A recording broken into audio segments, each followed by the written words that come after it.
नमस्कार दोस्तों, अभी हम सब जा रहे हैं सदर बाज़ार की तरफ। पीछे हमारे मुकेश पाली जी बैठे हुए हैं, इधर हमारे राहुल जी बैठे हुए हैं, ये हमारे भाई साहब हैं। तो पीछे मुकेश पाली जी हमसे पूछ रहे थे कि भट्ट साहब जो ये अभी 2 दिन पहले ये जो महिला आरक्षण विधेयक आया है, ये क्या है और क्या समझ है आपकी। तो उनके हिसाब से तो ये यूज़लेस है और कुछ हद तक उनकी बात भी सही है। देखिए, महिला आरक्षण विधेयक पिछले 15 सालों से ये सदन में आता था, लोकसभा में पास होता था तो राज्यसभा में रह जाता था, राज्यसभा में पास होता था, लोकसभा में रह जाता था। आरजेडी और समाजवादी पार्टी जैसे दलों ने खुल के इनका विरोध किया था। लालू यादव ने एक टाइम ये बोला था कि मेरे होते हुए महिला आरक्षण विधेयक नहीं आएगा। समाजवादी पार्टी के एक सांसद ने यहाँ तक बोल दिया था कि भाई ये अब परकटी औरतें संसद में आएंगी। हालांकि वो आदमी दूसरी बार सांसद नहीं बन पाया, लेकिन उनका ये भी एक स्टेटमेंट था, मैं पढ़ रहा था। तो कुल मिला के ये जो आज इंडिया गठबंधन बना है और इसमें ये जो 2-3-4 अलायंस पार्टीज़ हैं, आरजेडी, समाजवादी और ये सब, भले ही ये मजबूरी में आज इसका सपोर्ट करें, लेकिन ये वही पार्टियां हैं जिन्होंने 15-20 साल तक इस बिल को रोका। दूसरी बात ये होती है कि महिला आरक्षण विधेयक का जो एक बेसिक फंडा इन्होंने संशोधन करके ले तो आए, लेकिन उसमें एक बेसिक क्लॉज इन्होंने डाला है कि वो लागू होगा जनगणना के बाद, और 2011 के बाद अभी तक जनगणना हुई नहीं है।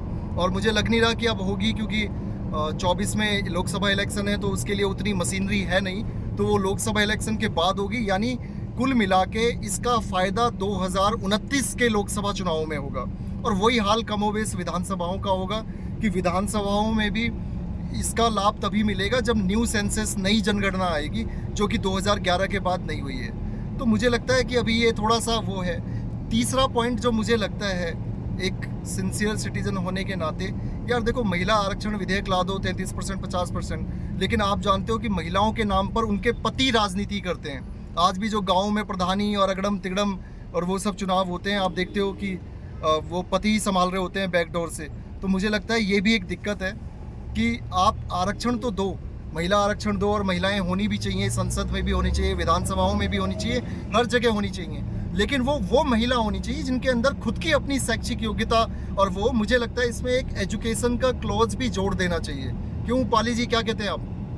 भाई अगर इन्होंने सिर्फ महिला आरक्षण विधेयक दे दिया, कुछ सीटें रिजर्व हो गई, 33% सीटें रिजर्व हो जाएंगी, तो पति अपनी अनपढ़ औरतों को भी आगे कर देंगे जो मेल नेता हैं, और वो फिर बैकडोर से उनकी चलनी है। तो जो इस कानून का मकसद है कि महिलाओं का मानना है सरकार की सारे मामले में ही शैक्षिक योग्यता होनी चाहिए। हाँ, पहली बात तो वो पुरुषों के लिए भी होनी चाहिए, लेकिन स्त्रियों का मैं इसलिए कह रहा हूँ, शैक्षिक योग्यता आवश्यक है, और पुरुषों के लिए भी वो आपकी बात बिल्कुल ठीक है, लेकिन मैं इसलिए कह रहा हूँ कि मोस्टली अभी भी आप देखोगे जो स्त्रियां पंचायतों में हैं या निगम पार्षद बन जाती हैं दिल्ली में, उनके पति चला रहे होते हैं, उनको कुछ आता जाता नहीं है, और जब तक वो सीखती हैं तब तक उन्हें कुछ पता नहीं होता, वो साइन करती हैं बस। तो मेरे हिसाब से कि ये जो महिला आरक्षण विधेयक है, इसमें एक क्लॉज ये भी जोड़ा जाए कि जो महिलाएं इसका फायदा लेंगी वो एटलीस्ट ग्रेजुएट या पोस्ट ग्रेजुएट हों, ताकि उनको कुछ तो समझ हो सिस्टम की। नहीं, ऐसा नहीं हो कि वो बैकडोर से उनके पति, उनके बाप या उनका कोई और मर्द चला रहा है राजनीति को। तो फिर वो ये जो महिला सशस्त्रीकरण की बात होती है या वुमेन एम्पावरमेंट की बात होती है, उससे कोई फायदा होता नहीं है। वरना अभी भी कई राज्यों ना, वो खोखली बात है, अभी भी कई राज्यों में 50% है, बिहार में पंचायत में 50% है, कई राज्यों में 50% क्या कहते हैं आपका वो है, लेकिन उसका फायदा बिल्कुल नहीं हो रहा है।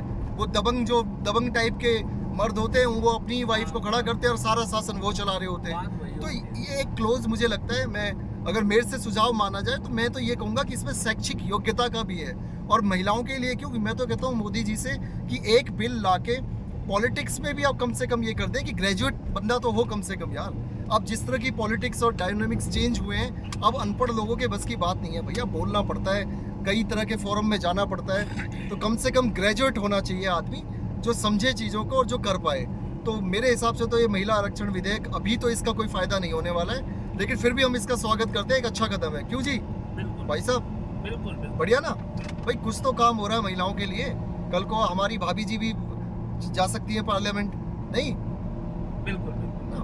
तो ये चीज़ें हैं। तो कुल मिला के मैं इसका सपोर्ट करता हूँ, समर्थन करता हूँ, और ये पास होना चाहिए लोकसभा राज्यसभा से। लेकिन समर्थन करना हमारी मजबूरी भी है शायद। नहीं, मजबूरी किस लिए है बताइए? क्या है, पास तो हो ही गया, हम रोक तो सकते थे। नहीं, फिर भी ना, फिर भी देखो, ये है कि ये एक अच्छी चीज़ है, अच्छी पहल है। थोड़ा सा इसमें सुधार किया जाए, एक तो शैक्षिक योग्यता में वो सब किया जाए, और दूसरा वो है पेट्रोल भराएंगे, सीएनजी लेनी है। है यहाँ सीएनजी? हाँ हाँ हो रही है। चलिए चलिए। तो कुल मिला के ये सीन था। तो यही मुझे बात रखनी थी कि महिला आरक्षण विधेयक का फ़ायदा तभी है जब सक्षम और सबल महिलाओं को आगे लाया जाए और उसमें एक एजुकेशन का क्लॉज लगाया जाए कि कम से कम ग्रेजुएट हो महिला, ताकि वो चीज़ों को समझ पाए और उसके घर के बाकी मेंबर उनका फ़ायदा ना उठाएं। जैसा कि अभी तक देखा गया है कई राज्यों में, पंचायतों में और विधानसभाओं में आरक्षण ऑलरेडी है पहले से महिलाओं के लिए। बिहार में 50% आरक्षण है महिलाओं के लिए पंचायत में और उनमें, लेकिन हो क्या रहा है, वो पति चला रहे हैं बैकडोर से। दिल्ली में भी हम देख रहे हैं निगम पार्षद बन जा रही हैं, औरतें बन जाती हैं जो रिजर्व सीट होती है उन पे, लेकिन वो उनके पति चला रहे हैं, आपने भी देखा होगा। तो कुल मिला के छोटे लेवल पर ज्यादा है, और ये छोटे स्तर पर ज्यादा है जहाँ छोटे वाकई में स्तर जमीनी में। स्तर पे काम हाँ। करने होते हैं, जहाँ पे मेन काम करने होते हैं। संसद में तो फिर भी चलो एक बार को कोई फर्क नहीं पड़ता है। तो मुझे लगता है कि ये चीज़ें सही होनी चाहिए, इसमें एजुकेशन का क्लॉज जोड़ना चाहिए। और क्योंकि ये जनगणना के बाद होगा तो ये तो 29 में इसका फ़ायदा मिल पाएगा, फिलहाल कुछ नहीं है, लेकिन एक अच्छा कदम है। तो मैं इसकी तारीफ़ करूंगा, एक बहुत ही अच्छा कदम है, सकारात्मक कदम है।